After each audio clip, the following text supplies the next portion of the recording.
अब हम लोग शुरू करेंगे 8.3 जिसमें 6 फॉर्मुलेज हैं, बहुत आसान फॉर्मुलेज हैं, बहुत ही आसान। और उन फॉर्मुलेज को मैं अभी लिख देता हूं, उसके बाद उसका लॉजिक बताऊंगा। हालांकि लॉजिक एग्जाम में कोई काम नहीं आएगा, लेकिन मैथमेटिक्स को अच्छे से समझने के लिए हमें लॉजिक पता होना चाहिए, तो मैं उसका लॉजिक ही बताऊंगा। ज़्यादा बड़ा नहीं है इसलिए जल्दी से कवर हो जाएगा। उसके बाद उदाहरण और प्रश्न जो कि बहुत कम है और छोटे हैं, तो पूरे वीडियो में 8.3 का कंप्लीट आपको रिव्यू मिल जाएगा, सब कुछ पता चल जाएगा आपको। ठीक है, शुरू करते हैं। देखो फॉर्मुलेज में एक बार आपको साइड में बता देता हूं क्या क्या है, फिर उसका लॉजिक मैं इस तरफ बताऊंगा आपको। फॉर्मूले हैं, एक तो साइन 90 माइनस ए का फॉर्मूला है, कॉस 90 माइनस ए का है, उस तरफ अभी मैं लिखूंगा। टेन 90 डिग्री माइनस ए का फॉर्मूला है, कॉट सबका सेम 90 माइनस ए का ही है सबका, ऐसे ही सेक 90 माइनस ए का है और कोसेक 90 माइनस ए का है। क्या क्या फॉर्मूलेज हैं, बहुत ही सिंपल तरीके से याद रख सकते हो आप। मैंने ये वही सीक्वेंस लिखा है जिस सीक्वेंस में मैंने आपको हर बार अनुपातों को याद रखने को बोला है। Sine cos tan cot sec cosec, sine cos tan cot sec cosec, simple simple एकदम सीक्वेंस, वही जो हमेशा से काम ले रहे हैं हम लोग। अब देखो क्या आएगा आंसर इसका, एक दूसरे का आंसर आ जाता है, एक दूसरे में कन्वर्ट हो जाते हैं, ये दोनों आपस में कन्वर्ट हो जाएंगे। साइन बन जाएगा कॉस और कॉस बन जाएगा साइन, ए लगा दो सिंपल। ऐसे ही ये दोनों टेन 90 माइनस ए हो जाएगा कॉट ए और कॉट वाला हो जाएगा टेन ए। ऐसे ये दोनों सेक वाला हो जाएगा कोसेक ए और कोसेक वाला हो जाएगा सेक ए। ये फॉर्मुलेज है, सिंपल फॉर्मुलेज एकदम। 90 माइनस ए और ए ये दोनों पूरक कोण हैं। पूरक कोण का मतलब होता है ऐसे दो कोण। कौन कौन से कोण की बात कर रहा हूं मैं, 90 माइनस ए वाला कोण और ए वाला कोण, ये वाला और ये वाला, ये दोनों कोण पूरक कोण है। क्यों? क्योंकि इनका योग अगर योग करें इसका और एक इसका, तो ए से ए कट के 90 आ रहा है, और ऐसे दो कोण जिनका योग 90 डिग्री के बराबर आता है उसको पूरक कोण बोलते हैं। इसलिए इस प्रश्नावली की हेडिंग आपके दे रखी है बुक में, पूरक कोणों के त्रिकोणमितीय अनुपात। ये पूरक कोण हो गए दोनों, तो उनके त्रिकोणमितीय अनुपातों का क्या फॉर्मुलेज रहते हैं, क्या उनके बारे में है बातचीत, वो सारी इसमें होगी। ठीक है, तो ये ओवरव्यू है। अब मैं एक बार इसका लॉजिक बता देता हूं, बहुत छोटा सा और सिंपल सा लॉजिक है, ध्यान से देखेंगे एक बार। मैं एक त्रिभुज बना रहा हूं, सिंपल समकोण त्रिभुज, जो हर जगह अपन लेते ही हैं काम में। ये ए, ये बी और ये सी, ये 90 डिग्री वाला।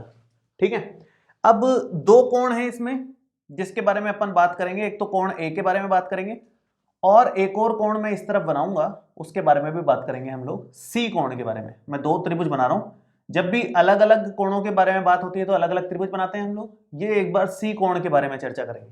ठीक है, इन दो कोणों को क्यों सेलेक्ट किया, इसका भी बहुत सिंपल सा लॉजिक है। भाई त्रिभुज के तीनों कोणों का योग कितना होता है, कोणों का योग हमें पता है 180 डिग्री होता है, तो कोण ए प्लस कोण बी प्लस कोण सी बराबर 180 डिग्री। और बी का मान कितना है, 90 डिग्री, वो तो फिक्स ही है।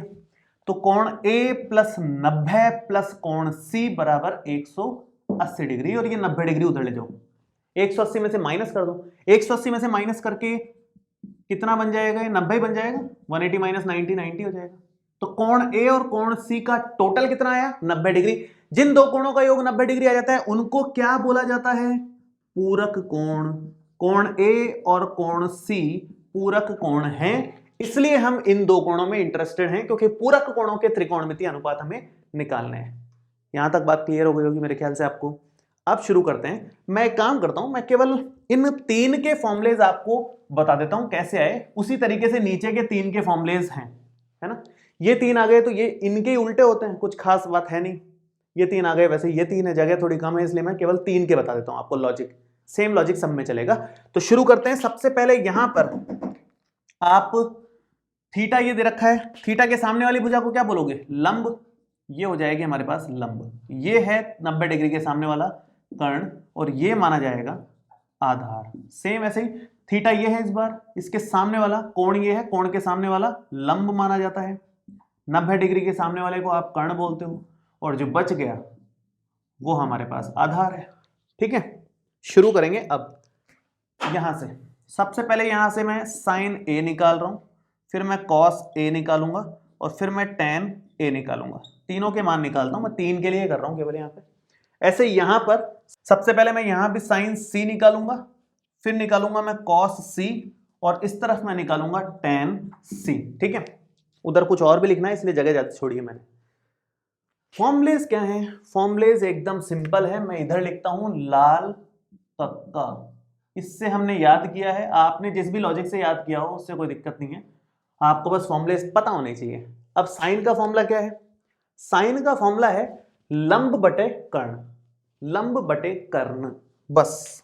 तो लंब बटे कर्ण के हिसाब से लंब कितना है, मैं अभी फॉर्मूला नहीं लिख रहा, डायरेक्ट कर रहा हूं। लंब बटे कर्ण, लंब BC कर्ण AC, ये हो गया साइन ए। ऐसे ही cos A, आधार बटे कर्ण, तो आधार AB और कर्ण हो जाएगा हमारा AC। tan का फॉर्मूला लंब बटे आधार, लंब है हमारा BC और आधार है AB। ठीक है, सेम काम यहां पर, कुछ भी हेर फेर नहीं करना। साइन C, साइन का फॉर्मूला होता है लंब बटे कर्ण, लंब AB कर्ण AC। ठीक है, यहां पर देखो cos C, cos का फॉर्मूला आधार बटे कर्ण, आधार क्या है BC और कर्ण कितना है AC। ठीक है, ऐसे ही tan C, tan C लंब बटे आधार, लंब कितना है AB, आधार कितना है BC। ये हो गया। अब आगे ध्यान से देखेंगे क्या खास मैं बताने वाला हूं। यहां पर खास ये है कि मैं एक बार इसको हटाता हूं और यहां से कुछ खास कंक्लूजन निकालता हूं। ध्यान से देखें, कोण C को हम क्या लिख सकते हैं, इसी फॉर्मूले से, इसी इक्वेशन से कोण C को हम क्या लिख सकते हैं? अगर ये उधर चला जाए तो C को आप लिख सकते हो 90 माइनस A, लिख सकते हैं कि नहीं? ये कोण का निशान मैंने हटा दिया। ऐसे ही C को आप क्या लिख सकते हो? A अगर उधर चल जाए तो 90 माइनस A लिख सकते हो। हर जगह C की जगह मैं 90 माइनस A लिखूंगा। अब देखो, ताकि फॉर्मूला बन जाए हमारा, तो ये आप लिखोगे साइन 90 माइनस A, ये C की जगह रखा मैंने इस समीकरण की मदद से। सेम ऐसे ही ये बराबर में अभी क्या आएगा वो देखेंगे। ऐसे यहां भी लिखोगे cos 90 माइनस A, ये C की जगह लिखा हमने, बराबर में अभी देखते हैं क्या आएगा। और यहां से tan 90 माइनस A और बराबर में अभी चेक करेंगे क्या आएगा। ठीक है, चलो शुरू करते हैं। देखो ध्यान से देखें, ये समीकरण नंबर 2 ले लो, इसको ले लो आप 3 और इसको ले लो 4। समीकरण नंबर 3 को देखना जरा, AB बटे AC का मान कितना है? AB बटे AC का मान कितना है? cos A के बराबर। तो मैं यहां पर क्या लिख सकता हूं? cos A। किससे लिखा मैंने? समीकरण 2 से। समीकरण 2 से हमने ये लिखा है। BC बटे AC कहां दिख रहा है? BC बटे AC यहां दिख रहा है, उसका मान कितना है? सॉरी, समीकरण 2 नहीं, ये 3 से लिखा है मैंने। BC बटे AC है 2, तो उसका मान साइन A है, तो यहां लिख दोगे आप साइन A। आप चाहो तो लिख दो समीकरण 2 से हमने ऐसा किया है, ये हमारा बॉक्स बन जाएगा इसमें। ऐसे ही उधर AB बटे BC, AB बटे BC यहां दिख नहीं रहा है, क्या है? AB बटे BC के लिए आपको cot A निकालना पड़ेगा। एक बार ये भी करना था, मैं मिस कर गया इसको।